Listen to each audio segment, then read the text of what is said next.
Bismillahirrahmanirrahim. Alhamdulillahi rabbil alamin.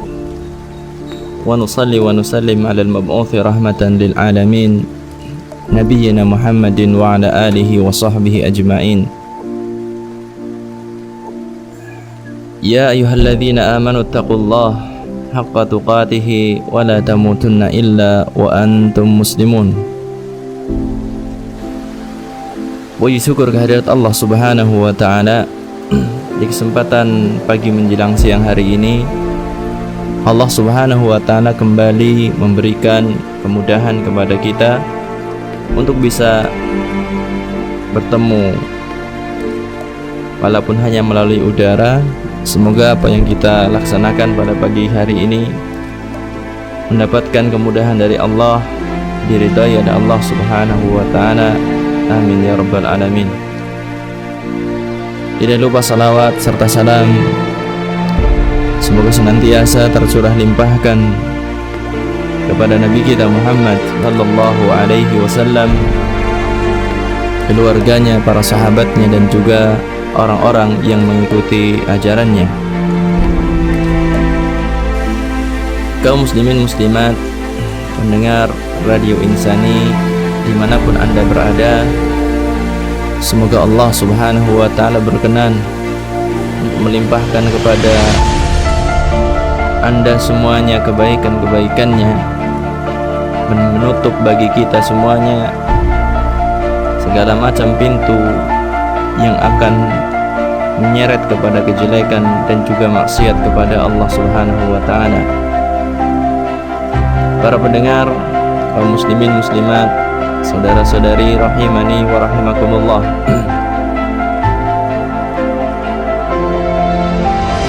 Pada zaman kita sekarang ini, kita akan mendapati bahwasannya dalam diri kita ataupun sebagian dari saudara-saudara kita memiliki dua macam penyakit yang ada di dalam dirinya. Penyakit ini sebagaimana diungkapkan oleh Imam Ibnu Rajab Al-Hambali dalam kitab beliau yang berjudul At-Takhwif Minan Nar, yang memiliki arti bagaimana menumbuhkan rasa takut terhadap neraka. Dia mengungkapkan bahwasannya manusia di zaman kita sekarang ini adalah memiliki dua macam penyakit. Penyakit yang pertama adalah malas atau santai di dalam beribadah kepada Allah Subhanahu wa ta'ala. Kemudian penyakit yang kedua adalah dibuai angan-angan indah terhadap Allah Subhanahu wa ta'ala. Untuk beribadah, untuk beramal saleh, malas-malasan, santai. Dan di sisi yang lain, dalam kondisi seperti itu, dia dibuai angan-angan kepada Allah Subhanahu wa ta'ala yang keliru. Malas ibadah, amal kebaikannya sedikit, maksiatnya ada, dibuai angan-angan yang keliru terhadap Allah. Angan-angannya apa? Kalau diingatkan dari maksiat yang dia lakukan, dengan begitu gampangnya Allah kan maha penerima taubat. Allah Subhanahu wa ta'ala kan dia Ghafurur Rahim. Allah Subhanahu wa ta'ala akan memberi kesempatan kepadanya untuk bertobat di hari esok.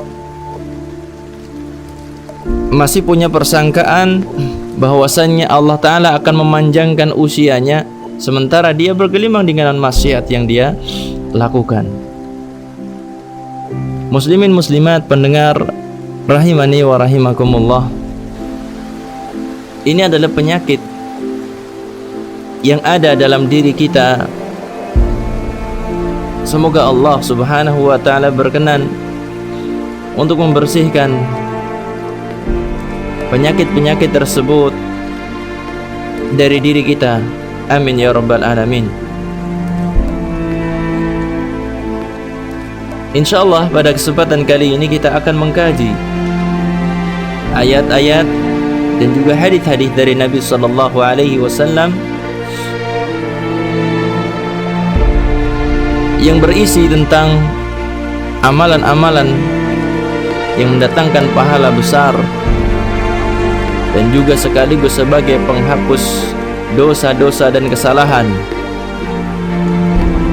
Semoga Allah Subhanahu wa taala memberikan kemudahan kepada kita semuanya. Amin ya rabbal alamin. Amalan yang pertama adalah at-taubah, bertaubat kepada Allah Subhanahu wa taala.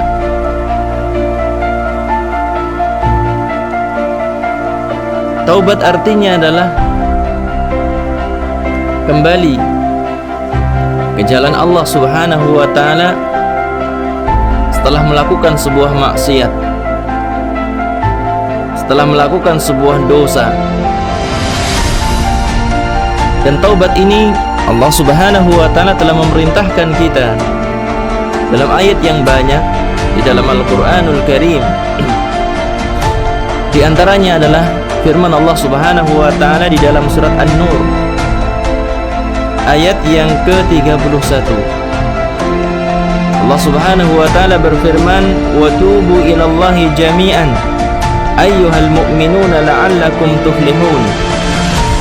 Wa tubu ilallahi jami'an, dan bertaubatlah kalian semuanya kepada Allah. Ayyuhal mu'minun, wahai orang-orang yang beriman, la'allakum tuflihun, supaya kalian mendapatkan keberuntungan, supaya kalian beruntung dengan taubat kalian tersebut. Ini adalah satu ayat di antara sekian banyak ayat yang memerintahkan kita untuk bertaubat.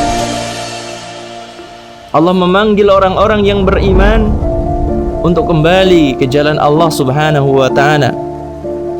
Di antara faedah yang bisa kita ambil dari ayat ini adalah bahwasanya seorang mukmin bukanlah orang yang enggak punya salah. Seorang mukmin bukanlah orang yang bersih dari noda maksiat. Tetapi seorang mukmin adalah yang terpanggil untuk kembali ke jalan Allah Subhanahu wa taala setelah melakukan maksiat, setelah melakukan sebuah dosa. Dan sesungguhnya ketika seorang bertaubat kepada Allah Subhanahu wa taala, manfaat taubat yang dilakukan oleh seorang itu kembali kepada Allah Subhanahu wa taala, kembali kepada seorang hamba. Sekali lagi, ketika seorang bertaubat, dia sangat butuh kepada taubatnya tersebut. Allah sendiri apakah butuh kepada amal hambanya? Tidak, Allah enggak butuh kepada amal hambanya. Sehingga Allah Subhanahu wa taala mengatakan la'allakum tuflihun, niscaya kalian akan mendapatkan keberuntungan dengan taubat kalian. Allah Subhanahu wa taala juga berfirman, ya ayyuhalladzina amanu tubu ilallahi taubatan nasuha. Wahai orang-orang yang beriman, bertaubatlah kalian kepada Allah dengan taubatan nasuha, taubat yang murni, dorongannya dari jiwa yang mendorong untuk kembali ke jalan Allah, bukan karena kesenangan-kesenangan duniawi yang dia inginkan di balik taubatnya tersebut, tetapi dia kembali kepada Allah Subhanahu wa taala karena apa? Sadar dirinya itu butuh kepada Allah. Allah Ta'ala memerintahkan kita bertobat. Demikian juga Allah Subhanahu wa ta'ala berjanji untuk menerima taubat dari hambanya. Allah Subhanahu wa ta'ala menyebutkan, wa anna allaha yaqbalu taubata an ibadihi, dan bahwasanya Allah Subhanahu wa ta'ala itu akan menerima taubat dari hamba-hambanya. Allah Ta'ala memerintahkan kita untuk bertobat, dan Allah Ta'ala berjanji untuk menerima taubat dari hamba. Muslimin muslimat rahimani wa rahimakumullah. Dan Allah Subhanahu wa ta'ala dikabarkan oleh Nabi sallallahu alaihi wasallam bahwasanya Allah Subhanahu wa ta'ala itu senantiasa menunggu hambanya untuk mau kembali, menunggu hambanya untuk mau bertobat. Sampai kapan? Sampai terbitnya matahari dari arah barat. Dalam sebuah hadis yang diriwayatkan oleh Imam Muslim, Kanjeng Nabi sallallahu alaihi wasallam beliau bersabda, "Inna Allah azza wa jalla yabsutu yadahu bil lail liyatuba musii'an nahar wa yabsutu yadahu bin nahari liyatuba musii'al lail hatta tatlu'a asy-syamsu min maghribiha." Lihatlah bagaimana Allah Subhanahu wa ta'ala membuka kesempatan bertaubat kepada hambanya. Inna Allah azza wa jalla, sesungguhnya Allah azza wa jalla, yabsutu yadahu bil lail, Allah ta'ala membukakan tangannya di malam hari, liyatuba musii'an nahar, untuk menerima taubat orang-orang yang berdosa di siang hari. Di malam hari Allah ta'ala membukakan tangannya agar orang-orang yang melakukan dosa di siang hari itu kembali bertaubat kepada Allah Subhanahu wa ta'ala. Wa yabsutu yadahu bin nahar liyatuba musii'al lail. Demikian juga Allah ta'ala membukakan tangannya di siang hari untuk menerima taubatnya orang-orang yang berdosa pada malam hari. Malam hari Allah ta'ala membukakan tangannya, siang hari Allah ta'ala membukakan tangannya, menunggu hambanya yang mau bertobat. Sampai kapan? Hatta tatlu'a asy-syamsu min maghribiha, sampai terbitnya matahari dari arah barat. Lihatlah bagaimana Allah Subhanahu wa ta'ala senantiasa menunggu hambanya sampai hari kiamat. Siapa di antara hamba-hambanya yang mau bertobat, mau kembali ke jalan Allah Subhanahu wa ta'ala. Di dalam hadis ini Nabi SAW menyebutkan Allah ta'ala membukakan tangannya. Hadis ini memberikan faidah kepada kita bahwasanya Allah Subhanahu wa ta'ala memiliki tangan. Allah Subhanahu wa ta'ala memiliki tangan. Tangan Allah Subhanahu wa ta'ala itu dua. Tangan Allah Subhanahu wa ta'ala dua. Yang perlu kita perhatikan di sini ketika kita berbicara tentang hadis-hadis yang berisi sifat Allah Subhanahu wa ta'ala, jangan sampai tergambar dalam benak kita sama dengan sifat makhluknya. Tangan Allah sesuai dengan kemuliaan zat Allah Subhanahu wa ta'ala. Sebagaimana ilmu Allah berbeda dengan ilmu makhluknya. Sebagaimana pendengaran Allah berbeda dengan pendengaran makhluknya, dan seterusnya. Ketika kita menetapkan tangan bagi Allah, kita tidak boleh membagaimanakan bagaimana tangan Allah. Tidak boleh menanyakan seperti itu. Karena Allah Subhanahu wa ta'ala dan Rasulnya sallallahu alaihi wasallam mengkhabarkan kepada kita, Allah ta'ala memiliki tangan dan tangan Allah itu dua. Dan Allah dan Rasulnya tidak pernah mengkhabarkan kepada kita tentang bagaimana tangan Allah Subhanahu wa ta'ala. Dalam perkara gaib, kita tidak boleh bertanya tentang bagaimana, tentang sesuatu yang Allah ta'ala tidak membicarakannya, kita tidak boleh mengungkapkannya, membahasnya. Yang kita bahas adalah Allah ta'ala mengkhabarkan punya tangan, Nabi mengkhabarkan Allah ta'ala punya tangan, dan segala sifat Allah itu berbeda dengan sifat makhluknya. Kita lanjutkan hadis yang setelahnya. Hadis yang diriwayatkan oleh Imam At-Tirmidzi. Hadis yang sangat agung maknanya. Qala An-Nabi sallallahu alaihi wasallam, qala Allah Ta'ala, Nabi sallallahu alaihi wasallam beliau bersabda, Allah Subhanahu wa ta'ala berfirman, Ya bani Adam, innaka ma da'awtani wa rajautani ghafartu laka ma kana minka wa la ubali.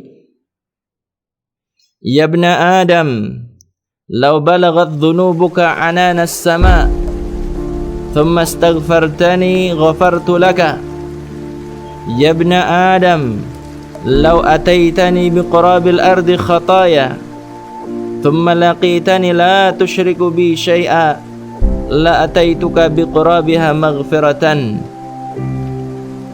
Hadis sahih diriwayatkan oleh Imam At-Tirmidzi.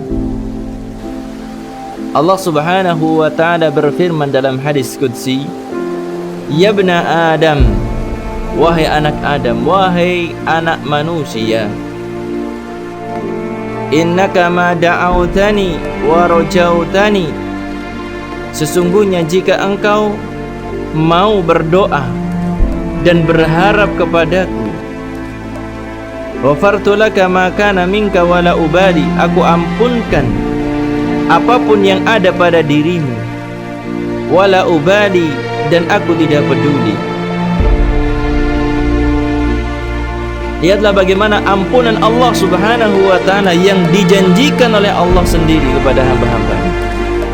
Sesungguhnya selama anak Adam mau berdoa dan masih punya pengharapan kepada Allah Subhanahu wa ta'ala, Allah ta'ala berjanji, kalau kalian wahai anak Adam masih mau berdoa dan masih mau berharap kepadaku, aku ampunkan semua dosamu dan aku gak peduli.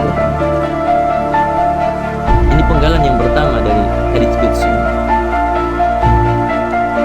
Selanjutnya Allah Subhanahu wa ta'ala berfirman, "Ya ibna Adam, law balaghat dhunubuka anana as-sama' thumma astaghfartani ghafartu laka." Wahai anak Adam, wahai anak manusia, jika seandainya dosa-dosamu itu telah sampai menjulang ke langit, thumma astaghfartani, kemudian engkau minta ampunan kepadaku, minta memohon ampunan kepadaku, ghafartu laka, aku akan ampunkan dosa-dosa, aku akan mengampunimu, katakan. Ini penggalan yang kedua. Penggalan yang ketiga, ya ibna Adam, innaka law ataitani bi qarabil ardi khataya. Wahai anak Adam, wahai anak manusia, sesungguhnya jika engkau datang menghadapku dengan sepenuh bumi berupa dosa, dengan dosa sepenuh bumi, kembalaqitani, kemudian engkau menemuiku, la tusyriku bi syai'a, engkau menemuiku tanpa memiliki dosa syirik, tanpa menyekutukanku dengan sesuatu pun, la ataituka bi qurabiha maghfiratan, maka aku akan memberimu ampunan sepenuh bumi juga. Ini penggalan yang ketiga dari hadis ini. Jadi Allah Subhanahu wa ta'ala berjanji untuk memberikan ampunan kepada hambanya dengan syarat-syarat yang tadi disebutkan di dalam hadis ini. Penggalan pertama, kalau kita mau berdoa, meminta kepada Allah, menghibah kepada Allah Subhanahu wa ta'ala, kalau kita masih mau berharap kepada Allah Subhanahu wa ta'ala, masih punya pengharapan kepada Allah Subhanahu wa ta'ala, maka Allah ta'ala akan mengampuni dosa-dosa kita. Penggalan yang kedua menunjukkan, kalau seandainya kita memiliki dosa sampai menjulang ke langit dosa tersebut, saking banyaknya, kemudian kita minta ampunan kepada Allah, niscaya Allah Subhanahu wa ta'ala akan memberikan ampunan kepada kita. Syaratnya mau beristighfar. Penggalan yang ketiga, kalau seandainya seorang memiliki dosa yang sangat besar sampai digambarkan sepenuh bumi, dosanya sepenuh bumi. Siapa yang pernah berkeliling dunia? Kalau seandainya pernah berkeliling dunia, hampir bisa dikatakan dia hanya sekedar singgah di kota-kota tertentu, negara-negara tertentu saja, tetapi tidak berkeliling dalam artian sepenuhnya melihat bumi secara keseluruhan. Kalau seandainya seorang hamba punya dosa sepenuh bumi dan dia menghadap Allah Subhanahu wa ta'ala dan dia tidak melakukan kesyirikan kepada Allah Subhanahu wa ta'ala, Allah Subhanahu wa ta'ala akan memberikan ampunan sebanyak dosa yang dia bawa tersebut, sepenuh bumi tersebut. Muslimin muslimat, para pendengar rahimani wa rahimakumullah, inilah besarnya ampunan Allah Subhanahu wa ta'ala kepada hambanya. Begitu agung maaf Allah yang akan diberikan kepada hambanya. Dan dalam hadis yang lain, Nabi SAW mengkabarkan kepada kita dalam hadis yang diriwayatkan oleh Imam Ibnu Majah, bagaimana orang yang bertaubat dari satu dosa, apakah dia masih punya catatan kelam di masa yang lalu? Dengan taubat nasuha, apakah masih tersisa kegelapan dosa maksiat yang telah dia lakukan? Nabi SAW bersabda, "At-taibu minadz-dzambi kaman la dzamba lah." Seorang yang telah bertaubat dengan taubat nasuha, maka seperti orang yang tidak punya dosa sama sekali. Orang yang berzina dan dia telah bertaubat dari dosa zinanya, maka putih kembali catatan amalannya, hanya amalan baik saja yang tercatat di dalamnya. Seorang yang bertaubat dari dosa riba, meninggalkan segala macam bentuk riba dalam kehidupannya, maka dia akan dihapuskan semua dosa yang telah dia tinggalkan. Seorang yang pernah membunuh, ketika dia bertaubat dengan taubatan nasuha, maka sesungguhnya Allah Subhanahu wa ta'ala menjadikan dia seperti orang yang tidak punya dosa sama sekali. Seorang yang pernah berjudi, seorang yang pernah merampok, seorang yang pernah mencuri, dan seterusnya dosa-dosa besar, kalau seandainya dia telah bertaubat kepada Allah dengan taubatan nasuha, maka sesungguhnya Allah Subhanahu wa ta'ala jadikan orang tersebut seperti orang yang gak punya dosa sama sekali. Seperti inilah murahnya Allah Subhanahu wa ta'ala kepada hambanya, sehingga jangan sampai kita berputus asa dari rahmat Allah Subhanahu wa ta'ala. Kita berusaha semaksimal mungkin untuk memperbaiki diri kita, karena sesungguhnya Allah Subhanahu wa ta'ala akan menerima taubat, karena sesungguhnya Allah Subhanahu wa ta'ala akan memberikan ampunan kepada hambanya. Kemudian hadis yang selanjutnya yang berkaitan dengan taubat ini, hadis diriwayatkan oleh Imam Ibnu Majah, disahihkan oleh Syekh Al-Albani dalam Sahih Ibnu Majah. "Lau akhta'tum hatta tablugha khatayakum anana as-sama' thumma tubtum lataba 'alaikum." Lau akhta'tum, kata Rasulullah, kalau seandainya kalian melakukan kesalahan-kesalahan, hatta tablugha khatayakum anana as-sama', sampai kesalahan-kesalahan kalian itu memenuhi langit, thumma tubtum, kemudian kalian bertaubat darinya, lataba 'alaikum, niscaya Allah Ta'ala menerima taubat kalian. Kaum muslimin muslimah, para pendengar yang dimuliakan oleh Allah, lihatlah bagaimana Allah Subhanahu wa ta'ala memberikan gambaran yang sangat luar biasa besarnya kepada kita. Kalau ada seorang punya dosa, dosanya itu sampai penuh langit, kan saking banyaknya dosa tersebut. Tetapi ketika dia mau bertobat darinya, Allah Subhanahu wa ta'ala akan bukakan taubat baginya, akan berikan taubat kepada orang tersebut. Ini adalah amalan pertama sebagai amalan pintu pahala dan juga penghapus dosa, yaitu bertobat kepada Allah Subhanahu wa taala. Kita lanjutkan yang kedua. Amalan yang kedua adalah talabul ilmi. Amalan yang kedua adalah mencari ilmu, belajar ilmu agama.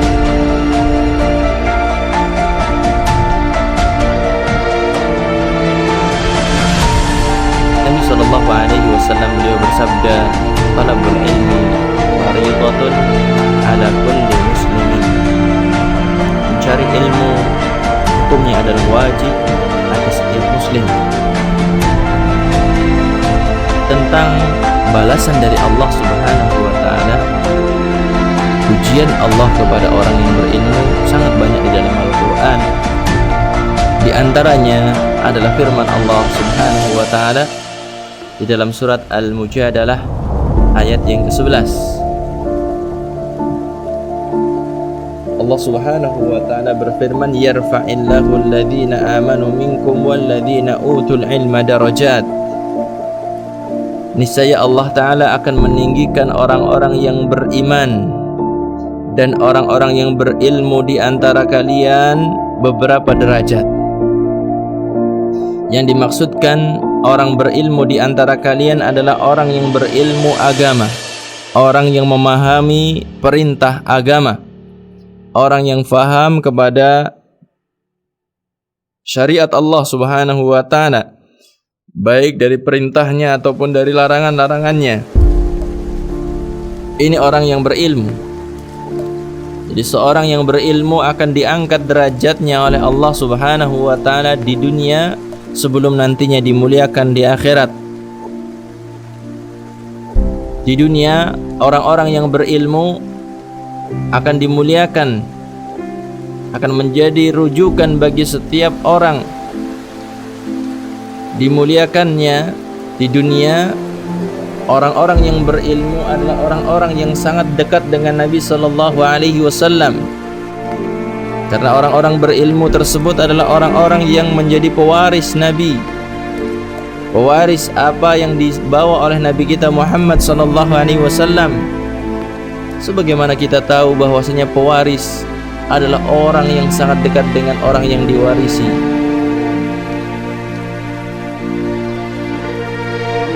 Kaum muslimin muslimah rahimani wa rahimakumullah,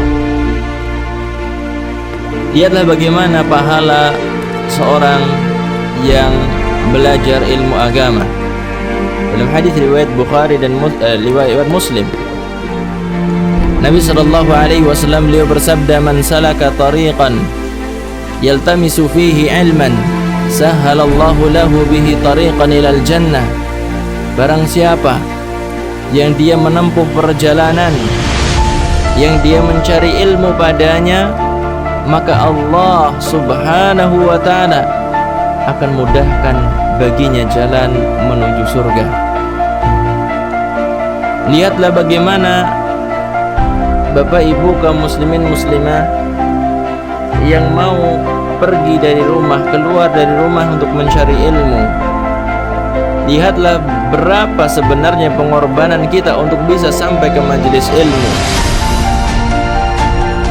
Dan lihatlah betapa besarnya balasan dari Allah Subhanahu wa ta'ala. Kalau berbicara tentang mencari ilmu, mungkin di zaman kita sekarang ini yang paling jauh itu paling tingkatannya antar kabupaten lah. 50 kilo, 60 kilo sudah jauh sekali untuk hadir ke majelis ilmu. Berapa pengorbanan yang dibutuhkan? Bensinnya berapa liter? Kemudian untuk makan, untuk minum berapa yang dikeluarkan? Akan sangat sedikit sekali pengorbanan kita jika dibandingkan dengan apa? Kemudahan jalan yang Allah Ta'ala akan berikan bagi orang-orang yang mencari ilmu agama, yaitu kemudahan jalan menuju surga.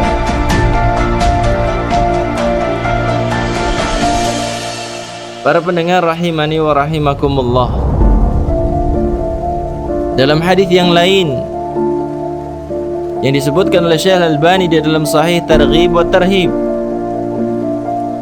Nabi sallallahu alaihi wasallam beliau bersabda, "Man ghada ilal masjid la yuridu illa an yata'allama khaira aw yu'allimahu kana lahu ka ajri hajin taman hajatuh." Nabi alaihi salatu wassalam beliau bersabda, "Man ghada ilal masjid," siapa di pagi hari berangkat menuju masjid, la yuridu illa an yata'allama khaira aw yu'allimah, dan hanya untuk mempelajari kebaikan ataupun mengajarkannya. Nabi mengatakan siapa yang di pagi hari pergi ke masjid tujuannya untuk belajar kebaikan atau untuk mengajarkannya. Jadi yang akan mendapatkan pahala itu apa? Yang belajar dan juga yang mengajarkan. Pahalanya apa? Kana lahu ka ajri hajin taman hajatuh. Maka baginya pahala bagikan pahala orang yang melakukan haji dengan sempurna. Orang yang melakukan haji dengan sempurna, balasannya adalah surga. Al-hajjul mabrur laisa lahul jaza illal jannah. Haji yang mabrur tidak ada balasan baginya melainkan surga. Maka demikianlah kaum muslimin muslimah pendengar rahimani wa rahimakumullah, sesungguhnya pahala yang sangat besar menanti bagi orang-orang yang senantiasa rindu dan ingin singgah di majelis-majelis ta'lim. Karena sesungguhnya Allah Ta'ala telah memberikan kesehatan kepada anda semuanya. Allah Ta'ala telah memberikan kaki yang bisa anda gunakan untuk melangkahkan kaki anda ke majelis ta'lim. Allah Ta'ala telah memberikan kekuatan. Allah Ta'ala juga telah memberikan penglihatan dan pendengaran, yang semuanya itu nikmat Allah. Gunakanlah nikmat tersebut untuk mendapatkan nikmat yang lebih besar lagi berupa nikmat hidayah dari Allah Subhanahu wa Ta'ala. Maka bagi orang-orang yang sehat, saya panggil, yang mampu berjalan, yang memiliki kelebihan, untuk marilah ramaikan majelis-majelis ta'lim. Apakah anda tidak malu dengan seorang yang datang ke majelis ta'lim? Dia memiliki kaki, dia memiliki kesehatan, tetapi dia tidak memiliki kedua mata. Apakah anda tidak malu yang memiliki kesehatan yang luar biasa, pendengaran, bahkan mungkin kecerdasan, dengan orang-orang yang punya kesungguhan untuk hadir di majelis ta'lim hanya berbekal niatan yang baik, adapun secara pemahaman orang tersebut sangat kurang. Karena banyak kita dapati yang semacam itu, yang tunanetra. Subhanallah, beberapa waktu yang lalu saya bertemu dengan salah seorang jamaah pengajian yang datangnya dari tempat sangat jauh, di Masjid Agung Purbalingga, dengan berbekal tongkat untuk nyebrang jalan saja. Masya Allah, begitu takut sekali. Untuk nyebrang jalan saja tidak sanggup. Tetapi subhanallah, gak kebayang kalau orang tersebut datang dari daerah Walik, kalau tidak salah, daerah Walik. Pakai apa? Pakai angkot. Modalnya cuma tongkat. Subhanallah. Ini adalah teguran bagi kita yang sehat, teguran bagi orang-orang yang memiliki kelebihan untuk bisa memanfaatkan kesehatan yang dia miliki. Jangan sampai mengatakan mungkin memang majelis taklim itu majelisnya orang-orang seperti itu saja. Alangkah sombongnya orang yang mengatakan semacam itu. Bahkan ada sebagian orang untuk hadir di majelis taklim, mungkin kalau kita di daerah Purbalingga, ada yang sampai mengatakan bahwasanya majelis taklim itu majelisnya orang-orang pinggiran. Orang kota itu enggak ada yang datang di majelis taklim. La haula wala quwata illa billah. Kalau mengatakan semacam ini. Ketika itu saya melihat bersama seorang ikhwah mengatakan, "Ya Ustadz, Masya Allah, ini tamparan bagi kita yang sehat ini, nggak hadir di majelis taklim dengan penuh semangat. Orang yang tunanetra punya kesemangatan luar biasa datang ke majelis taklim." Muslimin muslimat, para pendengar sekalian, dimanapun Anda berada, semoga Allah Subhanahu wa Ta'ala berkenan untuk melimpahkan hidayah kepada kita setelah Allah Subhanahu wa Ta'ala memberikan kesehatan, memberikan segala macam kenikmatan hidup kepada kita. Karena sesungguhnya nikmat kesehatan, nikmat kehidupan kita ini enggak ada artinya kalau Allah Ta'ala mengharamkan hidayah bagi kita. Tetapi kalau seandainya Allah Subhanahu wa Ta'ala memberikan kepada kita nikmat kehidupan, kemudian Allah Ta'ala menyinari hati kita dengan hidayah, itulah yang paling kita harapkan. Karena hidayah itulah kita akan bisa lurus jalan kita dalam kehidupan kita sebagai seorang hamba Allah Subhanahu wa Ta'ala. Kita lanjutkan tentang keutamaan mencari ilmu yang lainnya. Hadis sahih diriwayatkan oleh Imam At-Tirmidzi.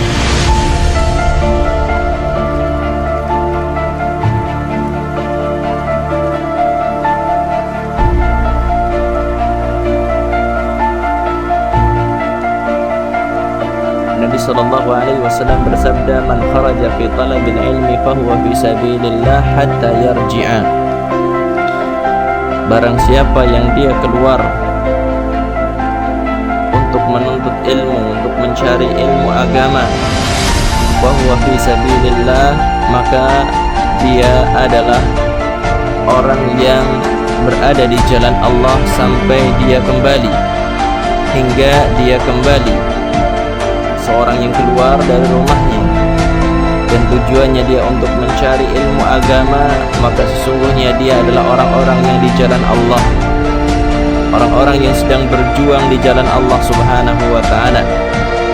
Karena sesungguhnya di akhir zaman ini berjuang yang paling utama, yang paling afdal adalah berjuang dengan ilmu agama. Karena kita pun mengetahui bahwasannya untuk memanggul senjata banyak di antara orang yang sanggup, tetapi siapa yang sanggup untuk memanggul ilmu Al-Quran, siapa yang sanggup untuk memanggul ilmu sunnah Nabi Sallallahu Alaihi Wasallam sebagaimana dipahami oleh salaful ummah, maka mereka adalah orang-orang pilihan. Hanya sedikit sekali di antara manusia yang sanggup untuk memikul ilmu Al-Quran dan juga sunnah Nabi Sallallahu Alaihi Wasallam. Dia adalah orang yang di jalan Allah, dan orang-orang yang ada di jalan Allah adalah orang-orang yang akan mendapatkan pertolongan Allah Subhanahu wa Ta'ala. Jika seorang menolong Allah, menolong agama Allah, artinya maka Allah Subhanahu wa Ta'ala akan memberikan pertolongan kepadanya. In tansurullah yansurkum wa yuthabbit aqdamakum. Jika kalian menolong agama Allah, maka sesungguhnya Allah Ta'ala akan menolong kalian, dan Allah Ta'ala akan mengokohkan kaki-kaki kalian. Hadis yang selanjutnya yang berkaitan dengan thalabul ilmi adalah apa yang diriwayatkan oleh Imam Bukhari. Nabi sallallahu alaihi wasallam beliau bersabda, "May yuridillahu bihi khairan yufaqihu fid din." Siapa yang dikehendaki oleh Allah Subhanahu wa Ta'ala menjadi baik, maka Allah Ta'ala akan memberikan kepadanya pemahaman terhadap agama. Seorang yang baik adalah seorang yang memahami ilmu agama. Dia bisa menjadi seorang pejabat, dia bisa menjadi seorang jutawan, dia bisa menjadi seorang pedagang, dia bisa menjadi seorang pegawai, ataupun bahkan mungkin dikatakan orang yang tidak punya apa-apa kalau seandainya dia paham kepada agama adalah orang yang baik. Ini yang harus kita tahu, bahwasannya yang namanya harta bukanlah sesuatu yang dilihat oleh Allah, yang dinilai oleh Allah Subhanahu wa Ta'ala dari hambanya. Harta bukanlah sesuatu yang dijadikan sebagai penilaian Allah dari seorang hamba, tetapi yang dinilai oleh Allah Subhanahu wa Ta'ala dari seorang hamba adalah bagaimana pemahaman dia terhadap agama, bagaimana kesanggupan dia melaksanakan perintah dan menjauhi larangan-larangan Allah Subhanahu wa Ta'ala. Ketika seorang ada yang kaya raya, kemudian dia sanggup untuk melaksanakan perintah Allah Subhanahu wa taala dan menjauhi larangannya, maka secara otomatis dia adalah orang yang dikehendaki baik oleh Allah. Dia adalah orang yang dikehendaki kebaikan oleh Allah. Kalau ada seorang yang miskin papa, tidak memiliki apa-apa dalam kehidupannya, tetapi dia sanggup melaksanakan perintah Allah Subhanahu wa taala, maka dia adalah orang yang dicintai oleh Allah Subhanahu wa taala, orang yang dikehendaki baik oleh Allah Subhanahu wa taala. Sekali lagi, kebaikan seorang tidak berkaitan dengan harta yang dia miliki, tetapi berkaitan dengan pemahaman agama. Maka jadilah orang-orang yang senantiasa berusaha untuk belajar ilmu agama, karena cinta Allah, besar kecilnya cinta Allah kepada kita tergantung bagaimana pemahaman agama kita, bagaimana pelaksanaan kita terhadap perintah Allah, dan bagaimana kita menjauhi larangan-larangan Allah Subhanahu wa taala. Semoga Allah Subhanahu wa taala senantiasa memberikan tambahan taufik, hidayah dan juga inayah kepada kita semuanya dalam kehidupan kita, amin ya rabbal alamin. Mungkin untuk kesempatan kajian kita kali ini kita cukupkan sampai amalan yang kedua, dan insya Allah kita akan sambung lanjutkan kembali pada kesempatan yang akan datang pembahasan kita tentang pintu-pintu pahala dan juga penghapus dosa. Wallahu a'lam bishawab. Ya, terima kasih Ustadz atas penyampaian materi di kesempatan hari ini yang sangat bermakna buat kita semua. Bagaimana kita mencari amalan-amalan untuk meraih pintu pahala dan juga sebagai penghapus dosa yang telah kita lakukan. Dan di kesempatan tadi telah disampaikan oleh beliau Ustadz Syakir Ahmad berkenaan dengan amalan penghapus dosa, di antaranya adalah bertobat dan juga kita diwajibkan untuk senantiasa mencari ilmu. Dan di kesempatan yang kedua atau di sesi yang kedua, kami mengundang seluruh pendengar Radio Insani untuk berpartisipasi di program kajian di kesempatan pagi menjelang siang hari ini. Adapun pertanyaan-pertanyaan Anda bisa diajukan melalui SMS di nomor 085 600 100 880 ya. Sekali lagi di nomor 085 600 100 880. Dan dimohon juga pertanyaan disesuaikan dengan materi yang disampaikan oleh beliau Ustadz Syakir Ahmad di kesempatan pagi yang berbagi ini. Dan jangan lupa untuk disertakan nama dan alamat agar kami mudah untuk menyapa Anda di kesempatan Ustadz. Di kesempatan hari ini sudah ada beberapa pertanyaan yang mungkin terlebih dahulu untuk dijawab ya. Di antaranya datangnya dari saudara Solihin di Kota Yasa. Beliau bertanya, Ustadz, Assalamualaikum Ustadz, apakah ada tanda-tanda seorang yang sudah melakukan taubat nasuha bahwa taubatnya itu diterima oleh Allah Subhanahu wa taala? Terima kasih pertanyaannya kepada Solihin dari Kota Yasa. Semoga Allah taala memberikan taufik hidayah kepada antum dan juga keluarga, demikian pula seluruh kaum muslimin dan muslimat. Berkaitan dengan tanda-tanda orang yang diterima taubatnya, wallahu a'lam, kita melihat kepada tanda-tanda taubatan nasuha ataupun syarat taubat nasuha yang sering disebutkan oleh para ulama, disebutkan oleh Imam An-Nawawi, bahwasanya seorang yang bertobat kepada Allah, dia meninggalkan dosa tersebut. Kemudian yang kedua, dia menyesali. Dan yang ketiga, dia berjanji untuk tidak melakukannya pada masa yang akan datang. Kalau seorang sudah mendapati dalam dirinya kemudahan dari Allah untuk meninggalkan, kemudian ada penyesalan, penyesalannya itu bukan menjadi dia putus asa kepada ampunan Allah, tetapi penyesalannya itu adalah menjadikan dia lebih baik lagi. Penyesalannya tersebut menjadikan dia berhati-hati, tidak terjerumus lagi kepada dosa tersebut.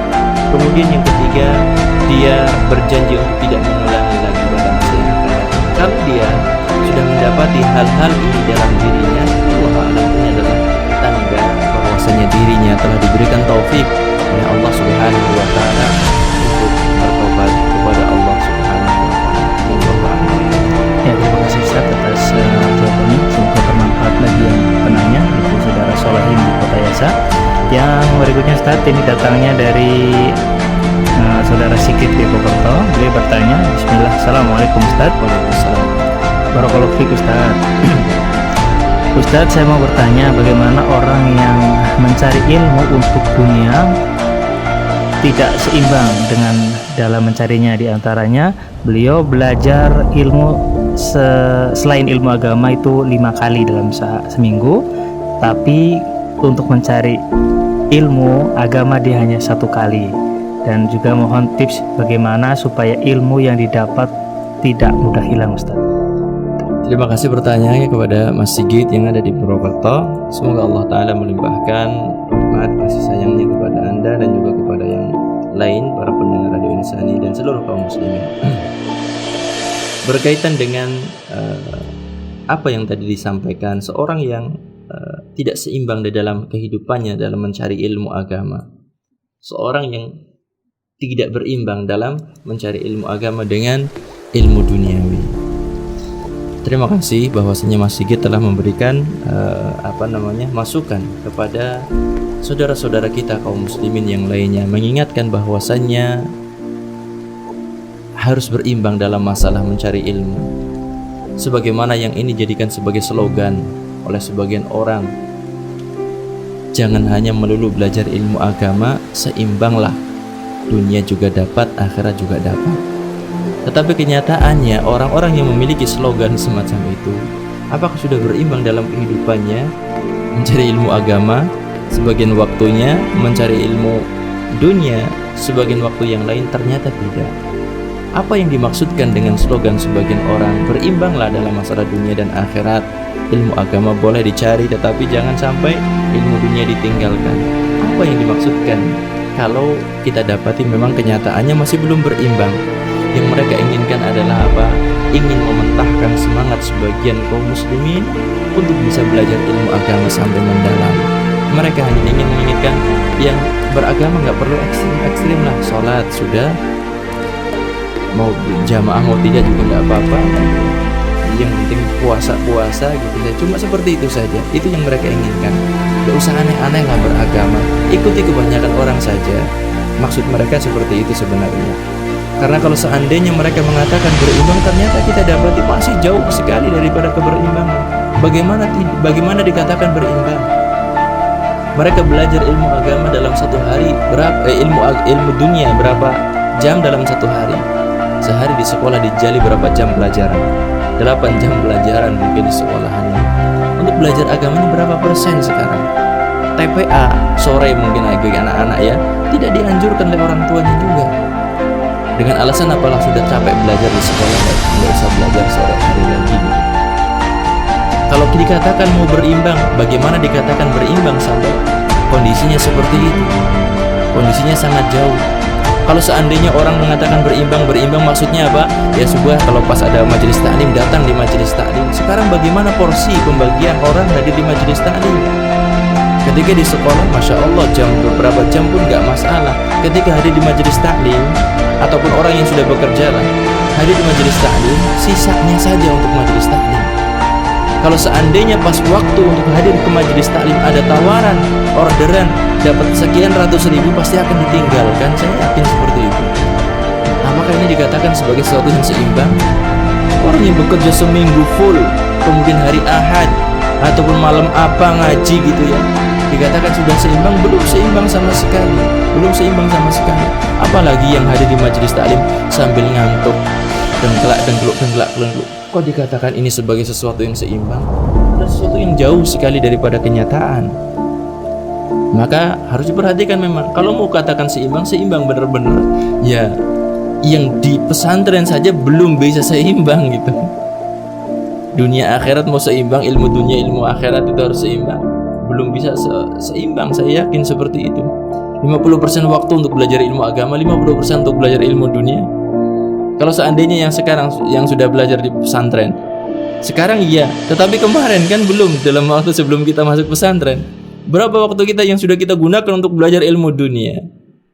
Kalau seandainya mau seperti itu ya, kalau ekstrim-ekstriman, ada seorang ikhwan yang mengatakan seperti itu. Saya belajar ilmu dunia dari sejak SD, SMP, SMA. Berapa tahun itu? 12 tahun ya. Maka saya akan belajar ilmu agama dengan taufik dari Allah 12 tahun di pesantren bersama para asatid. Subhanallah kalau ada seperti ini. Hebat sekali, bagus sekali semacam ini.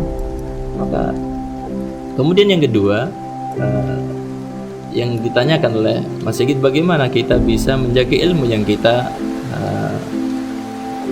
telah dapatkan? Bagaimana cara kita menjaga ilmu? Menjaga ilmu yang telah kita dapatkan adalah dengan mudzakarah, senantiasa mengingat, catat apa yang telah dipelajari, kemudian dilihat lagi suatu saat nanti. Kemudian juga ilmu akan menjadi kuat ketika seorang mengamalkannya, dipraktekkan. Itu akan menjadikan ilmu kita sangat kuat. Wallahu a'lam bishawab. Ya, terima kasih Ustaz. Mungkin ini pertanyaan terakhir yang dapat disampaikan di kesempatan hari ini, dan mungkin minta nasihat dari Ustaz dan juga penutup di kesempatan kajian semacam hari ini. Dari apa yang telah kita pelajari pada beberapa menit yang lalu, bahwasanya yang pertama adalah taubat kepada Allah Subhanahu wa Ta'ala. Kita jadikan sebagai sarana untuk membersihkan diri kita dari berbagai macam salah dan juga dosa yang kita lakukan pada masa lalu.